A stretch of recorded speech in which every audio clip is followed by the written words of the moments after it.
Gotta pull my hair on. Potentially, which is, there are two that I can think of that relate to the functioning of a nervous system in the following way. First of all, uncertainty is tremendously stressful for a human nervous system. And I don't mean stress in a euphemistic way. I mean it adds a metabolic burden to the nervous system, which, if it persists, can actually make someone sick. And I think religious beliefs can reduce uncertainty. It can explain. They sometimes explain the unexplainable. This is, so things that we now might explain through science used to be thought of as magic or as caused by deity. So I think in some ways it is not just psychologically comforting, it's actually physiologically potentially less, it reduces people's stress, it reduces their, what scientists would call allostatic burden. So very simply, just step back 1 minute and say, partly our brains evolved not to think and see and feel, but in order to regulate the systems of our body. As our bodies got more complex, brains got bigger. A brain's main job is to keep the systems of your body alive and well, so that you can propagate your genes to the next generation. Let me just finish. And yeah, I know you're going to disagree, but your brain is constantly running a budget for the resources in your body. It's not budgeting money; it's budgeting glucose and salts and so on and so forth. And so, if you think about your brain running a budget for your body, uncertainty just drains that budget much faster, and makes it really harder for people. And there's also, I think, a social aspect to this too, in the sense that we are social animals. We evolved to be social animals. It's one of our major adaptive advantages to be social animals. But what that means is that we regulate each other's nervous systems. We don't bear that body budget on our own. We have other people to help us do it. There are other social species, right? So insects are social, and they regulate each other's nervous systems through chemicals, through scent. And rats and some mammals add touch, and they might add hearing, and primates add vision. And we, as primates, have all of those ways to regulate each other. Plus, we have ideas that we share. And so there are many ways in which religious belief can actually reduce the metabolic burden on the nervous system. Is there data for that? I mean, is there data that really makes a convincing argument that religious belief does reduce? There actually is. I'm not advocating this. I'm just saying, as a scientist, there is data. There are data to show that people who, I want to say this. I'm not negating any of the challenges or problems that religious belief introduces to a fitness argument. I'm just saying that there is this other side where there are data to show that people who are religious actually are somewhat happier and healthier and have greater well-being. But that's because, of course, they're living amongst other people who believe what they believe. Speaking of response, and Barbara, I just really wanted to make the point that we're actually operating in a framework of human exceptionalism when we keep asking things like, was social cohesion part of the reason that we were religious, or being religious drives social cohesion? Because why are we not asking about orcas, for example? Orcas are exquisitely cohesive, and they do things as a group, and they regulate each other as individuals, and they solve their problems as a group, and they manage to do that without God. And chimpanzees manage to do this without God. So I think that in addition to the problems that Stephen pointed out with social cohesion arguments that are thrown out constantly, we can just look at the natural world, and we can see that there are so many different pathways for this. If we only look at our species and we don't take this comparative approach, we're not going to get answers to these questions. I agree that religious belief can reduce stress, but I don't think that could be an explanation as to why it's adaptive, because because the fact that uncertainty leads to stress is itself an adaptation. Namely, we're missing some information that's critical to our well-being, and when we get stressed and nervous, that motivates us to seek out that information or to act in a way that keeps us safe, even in the state of ignorance. But there can be an adaptation to reduce stress by false certainty. That is, by being certain about something, some claim about the world that in fact is not true. Because if I'm really nervous, say because I think it may be a predator, and someone convinces me, no, it's actually a rabbit appearing in the guise of a predatory cat, that might reduce my stress. But it's not an adaptation. No, fair enough. Okay. So, Barbara, you gave us some history of where you think this may have begun all the way back in human history. What's your sense of why it has persisted for so long? Now, I tend to come back to this issue of community and practice, because I think if we shift the perspective from looking so much at belief and sacred texts, which we tend to do in today's world, you put up a slide that talked about the percentage of pie in terms of Christianity and, yes, and Islam, and that's one important aspect of this. But I think that for many of the world's people, there is just something that's irreplaceable about that sense of community, that sense of ritual practice, and that sense of familiarity. And it is sure, it's possible to try to replace that with some other ways to find those same things. But there is something about the connectivity that comes through the transcendence that I think is important. When you bring those two elements together, the community and the transcendence, and sharing that emotional meaning making. And one of the things that I like very much about the people who are discussing whether there's faith in other animals is the idea of breaking the link between making religion always be about text and belief. So I think that helps us understand this question a little bit. The idea, I think about what Martin Buber wrote, coming from the tradition of Judaism, and he wrote that all real life is encounter. And there's something that's particularly transporting about sharing encounters of transcendence. And I really feel that has something to do with the persistence that we see. But clearly, when we talk about the spirituality instinct, that's a very fraught term because of the secularization that's happening in the world. If that really were to be considered an instinct, how do we explain the tremendous transformation that we're undergoing? So people are finding humanism communities, other communities, with a different type of transcendent connection. So I think there's a balance between what continues as a very, very strong tradition that carries communities forward together with new ways of imagining some of these very same things that are coming about. I mean, the ways that people can experience religion now, they extend into communities with AI, they extend to virtual realities, virtual churches, virtual connection, virtual mosques, but also the idea that we're beginning to think, just differently about animals and nature. We know Emily Dickinson's church, right? Well, we also know that one of the beauties of the evolutionary perspective, among many others, is not only understanding our own place in the world, but our really deep sharing with other animals. And so I think there's the possibility that we are going to continue this shift of finding different ways of sharing transcendence, as I feel, with nature and with animals. So does that transcendence relate to, Stephen Jay Gould, I believe, once said that all religions begin with an awareness of death. Mm-hmm. So is that transcendence profoundly connected with death, or is it somehow independent? I think you've hit on an important thing. Part of my last 6 years of my work has been very profoundly taken up with the question of animal grief and animal mourning. And I'm not suggesting, again, to be very clear, that animals have some kind of sacred sense of death, but they have a deep awareness of loss.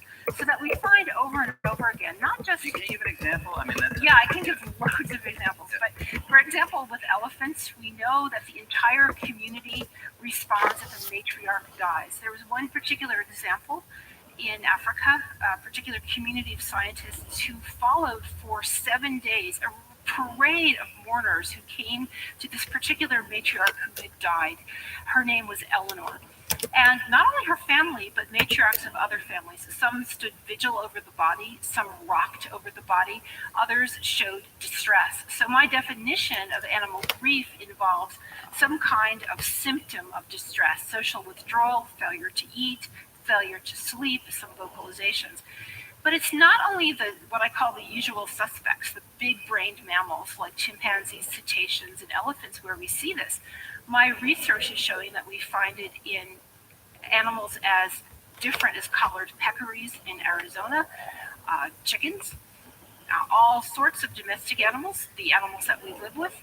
And again, what I think is so important about this is not necessarily that the animals have the same awareness of death that we have, but that they feel this profound sense of loss. That is emotional meaning making. And that's where they enter into this community of sort of a transcendent experience in an animal way.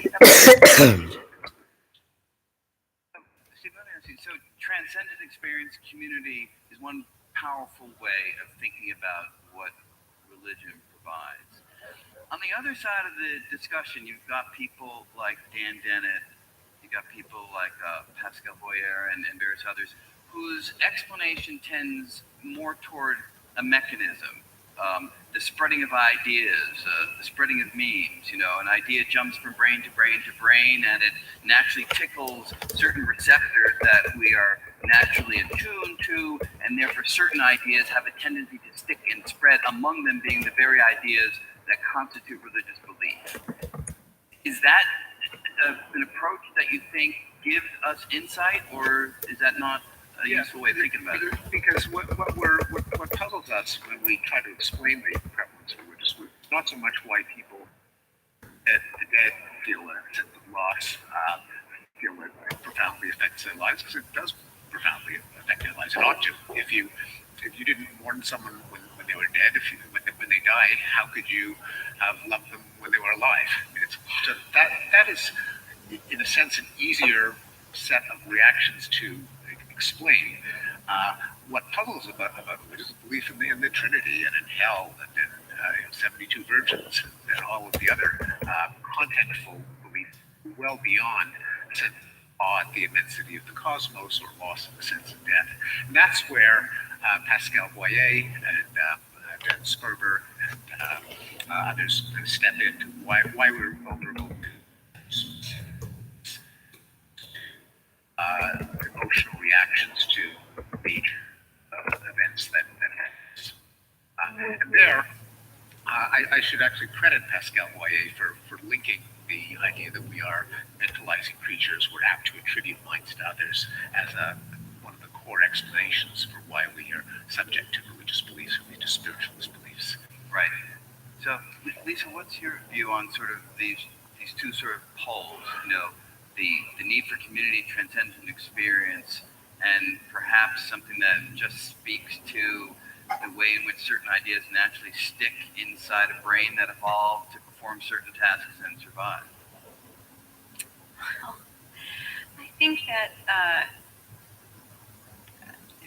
I think that both of those explanations, to some extent, are phenomena. I'm not really sure if you're referring to them as explanations or just phenomena, are actually rooted in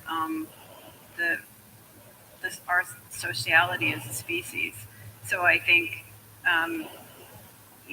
it's not a metaphor to say that we regulate each other. We do, in very substantial ways, and in ways that we're completely unaware of. And part of how we do this is we create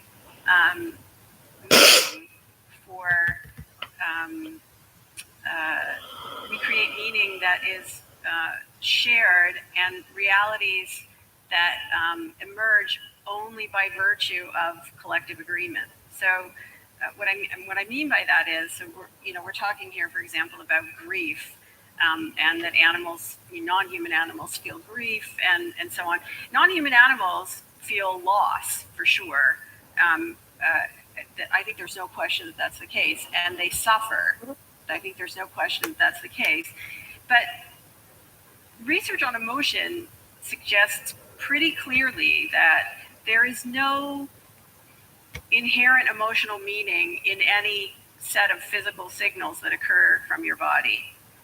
What we do is humans is we learn to impose meanings on those signals, right? So a scowling face, for example, is not a universal display of anger. People only scowl about 25% of the time when they're angry, and they scowl at many other times when they're not. And there are many cultures around the world, including hunter-gatherers, who don't recognize a scowl as anger, for example. But in many cultures, and it's an interesting question about why this is the case, but we'll just hold that aside for a moment. What we do is we impose meaning on a scowling face. We impose meaning on a scowl, and by virtue of that meaning that we've imposed, the scowl actually literally takes on that meaning and can predict we can easily predict what's going to happen next. So what I mean by this is, it sort of works in the same way as money. Nothing is observed as currency in human cultures.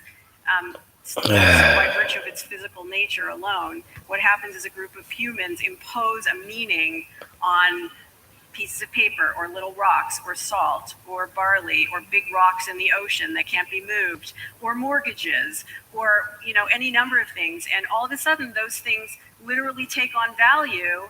They can be traded for material goods only because we all agree that they can. And when someone removes their agreement, when people, some number of people withdraw their agreement, those things no longer have value.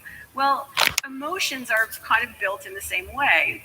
Heartbeats change, your heart rates change, faces move. Distress can occur out of loss when you lose someone who helps to regulate your body budget, and you lose that person. You feel like you've lost a part of yourself because sort of you have actually lost someone who's helped to regulate, your nervous system. And we impose meaning on those physical events that take on that meaning. I mean, the physical events take on those meanings by virtue of the fact that we, as a culture, agree that that's the case. And so I think that that in my view, this is partly why memes occur, because ideas are contagious in a sense, because we often, as part of one of our sort of superpowers as a species is the ability to create meaning. The ability to create something real where there used to be nothing real, only by virtue of collective agreement. We impose meaning on something physical, and then that physical thing takes on a bigger meaning. And to some extent, I think we also do this with what we think of as transcendent experiences. So when a group of people are all together having a similar experience at being, awestruck or wonderstruck at something in nature, there's an opportunity for, creating social reality, for creating a meaning that wasn't there before, that supersedes just the shared, wonder of the moment. And so I don't see these ends as really different. I see them as kind of emerging out of the same capacities. So in the remaining time, maybe we can just focus on humans and on religious belief. And maybe we could start with you, Barbara. Mm-hmm.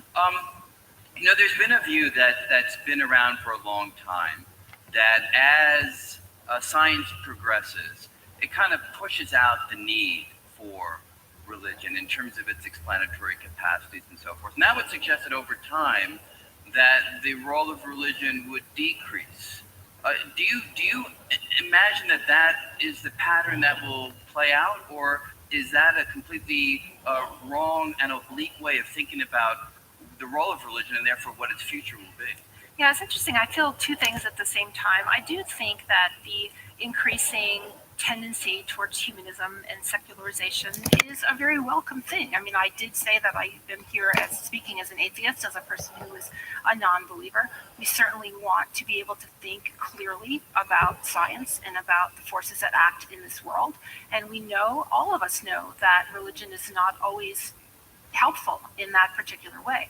At the same time, I think it's really important to think again about the cross-cultural patterns and the number of people in the world who don't fall into believing in big sky gods, who don't in some cases have a word for religion. And I'm not suggesting that that makes them different in any kind of scale of intelligence. Not at all. We know that all religions have the same capacities, but sometimes just being religious is just the way life is. It's so much part of the air of the way that you live that it's not something that is going to change. So I think these are two different ways of looking at it, and I'm not sure how to weigh them. And I'd be interested to hear what other people would say about that. Yeah, one of the right now, Zoran, do you have any? So I think that at its best, it gives us a framework, right, to experience the spirituality, to be able to connect to something that's larger than ourselves. And so if it fulfills that role for people, I think then that's that is its purpose. I hope that as the ages go, the science and spirituality basically flow through each other, smoothly. And I think that for that, really, we just need more research in these topics. Lisa, thoughts on the future? I think I've made it. I think I would stand by my description, but I think that there Bitch, are some you do advantages not of scare me, you religion, fucking there dumb are dead also cunt. major disadvantages, some of which Steve has talked about, and I think my You're a perspective is very probably about time to stupid wonder whether bitch, or not the disadvantages do. outweigh the advantages, frankly, and Mm-hmm. because there are other meaning-making systems that are available to humans to help them make sense of the world, some of which may not have the disadvantages. They may have the advantages of religious belief, but they might not also have the disadvantages. And I probably lean more in the direction of wondering how it would be possible to test that, to investigate that. Yeah, and there's several trends in Mm-hmm. the overall historical arc of religious belief. One is a lot of religions have become more humanistic. They don't take their literal beliefs as seriously as they used to. If you're a really believing Christian, and that if you don't accept Jesus, then you're going to go to hell, and you really ought to try to convert people at sword point, and you really ought to slay heretics. Because it's like a great public health measure. You're saving eternity of suffering in hell for billions of people. But most Christians, no matter how seriously they take their belief, don't try to convert people with sword point anymore for the Inquisitions, and they're not completely consistent. That there's a kind of benign hypocrisy among many believers that they fortunately don't act on the totality of their religious beliefs. That's been a very beneficial trend. The institutions persist. The all-encompassing nature of the beliefs and diluted. Another is that when people switch their religious affiliations, the overwhelming tendency is toward no religion at all. So the world is becoming less religious. There are two reasons why that may seem hard to believe. One of them is that religious people have more babies, and so the number of religious people is actually increasing, and projected to increase, even as the number of people are switching religion. The other is that religious groups tend to be a bit more politically organized. So secularists and humanists and so-called nuns, N-O-N-E, not N-U-N, that is people with no religion, they don't vote. Evangelicals all vote. I shouldn't say all. Something like 80% of evangelicals vote, 25%.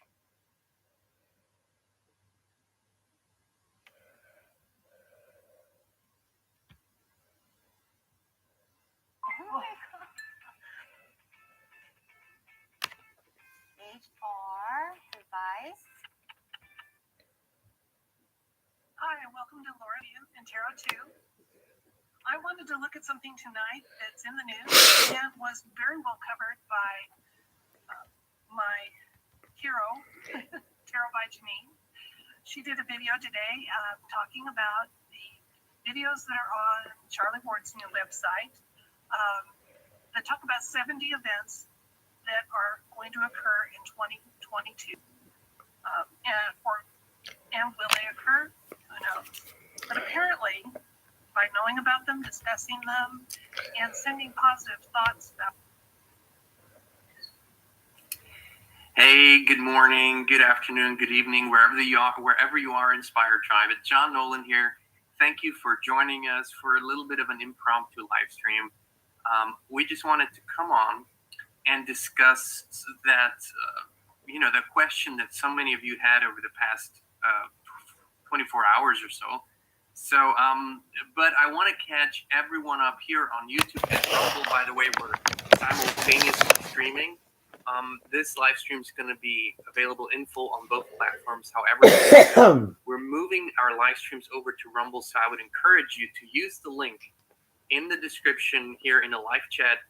If you're on YouTube, that's pinned to the comment section, to the live chat section, and hop over to Rumble, so you'll always be, on the up and up when it comes to live streams. But we came on here specifically this morning to discuss the Guardians of the Looking Glass, who they are and what they came out with, and what it means that yesterday, apparently nothing happened in New York City. So first of all, let me catch everyone up who wasn't or isn't aware of what's been going on. So a little over a month ago, a mysterious group appeared on YouTube and Rumble, a few platforms, and they call themselves the Guardians of the Looking Glass.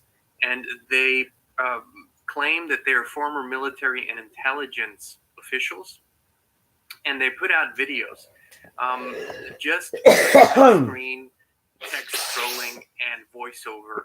And basically, they were talking about that they had access to this top secret technology called Project Looking Glass, which has been discussed on many forums by many speakers, as far as I know, by pretty much everyone already plenty of times, which is the kind of technology that shows future timelines. There's been so much said about it. I don't want to go into that.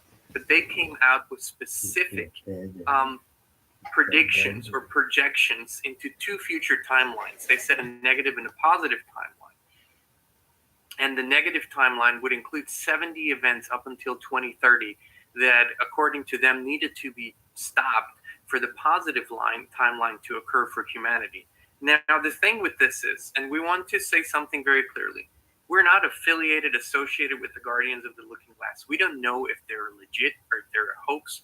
What we did feel upon coming across this information was a nudge and a hunch to discuss it and to bring it out in the open.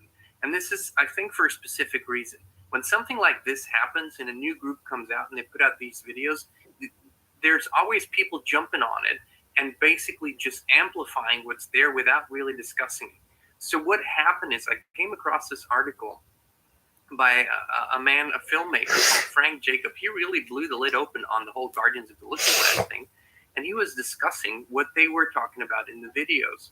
Now, he has a lot of background knowledge, decades of deep research and filmmaking on these subjects.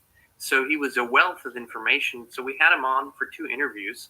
And in the video description, you can see the links for the interviews. You can watch them free of charge on our Locals platform.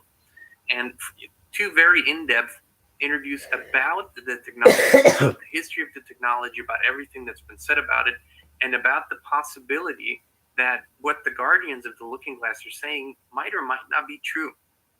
Now, their first prediction, and that's a wrong word, I think the first projection into the future was looking at the perspective from March 10th when the video dropped, was April 18th, a false flag bombing in New York City that was going to be blamed on Russia in order to produce an all-out war and potentially nuclear war.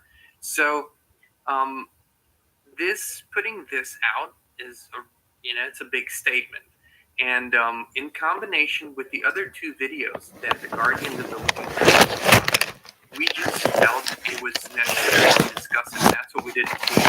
Now, April 18th came around. Nothing of the kind happened in New York City, which is, of course, great news. It's wonderful news. But at the same time, people are saying, oh, was this all just a hoax? Were you falling for it? And this is not how we operate or how we feel or how we think. The truth is that we operate in full personal responsibility, and we have always. I mean, I think if you look at our YouTube channel and the other channels, I think there's now over 800 videos out there, and I think about 300 of them are live streams. Our message has been over and over and over again to get in touch with intuition, get in touch with higher spirit, and trust that true inner guidance, not be guided by fear, not be guided by this false hope, if you will, which is the ego thing. And so what we feel, when we feel something is important, we discuss it. I can't make a judgment on the Guardians of the Looking Glass. We reached out to them. They haven't responded. Also, a doctor that is mentioned in the second video of the Guardians, which is an assassination of Dr. Wu, which is about to happen, or supposedly about to happen in May. We reached out to him and his team. They haven't gotten back to us either. So far, if this is all an elaborate hoax, we can see the end game here, which is if you come out with a hoax, it's usually for two reasons. It's either money, or the second reason is to bring misinformation and guide people away from something. And what they have done so far doesn't really qualify as either so far. Now, we're going to continue to monitor this, maybe talk about it if updates come, but we just wanted to let you know that we're not some cult proponents here. We don't just jump on a train and say, hey, this is what's going to happen. At the same time, we felt that discussing these things has created a lot of positive energy for shifts. And here's the most positive side about this whole discussion. People have actually started looking into the future. And this is something that if this was all that was accomplished here, then I think a lot was accomplished. People are so caught up with looking in the past, looking into what their past hurt was and how they're disadvantaged by life. And they're so stuck in that rut that a lot of times they don't even create a vision for the future. But this was all about looking into the future, right? And the real beautiful thing about it is that we can choose how we look into the future and what we project into the future, what we co-create, what visions we have. So in that regard, that was very, very positive and powerful. Now I understand if people come to this subject unprepared, no background knowledge, this might sound fearful because it's someone's predicting a lot of death and horror as a possibility. We understand that, but we live in these times and we have to grow up enough and mature enough that we can deal with these things in the right way. Now, if you are in a very fearful, worrisome situation, I would really encourage you to not even go on video platforms or even consume any kind of news right now, because then healing must be the main thing. But back to the Guardians of the Looking Glass. One more time, we're not affiliated with them. We don't know who they are. They have not responded to our communication. They have had limited correspondence with Frank Jacob, whom we interviewed. That has completely ceased too. So we'll monitor and see what happens. We're definitely observing. We're not making any definitive calls, and we're certainly not saying that's legitimate or it's illegitimate. It's out there. It's unfolding, and we'll see what happens. However, we are very thankful and grateful that yesterday went by uneventfully.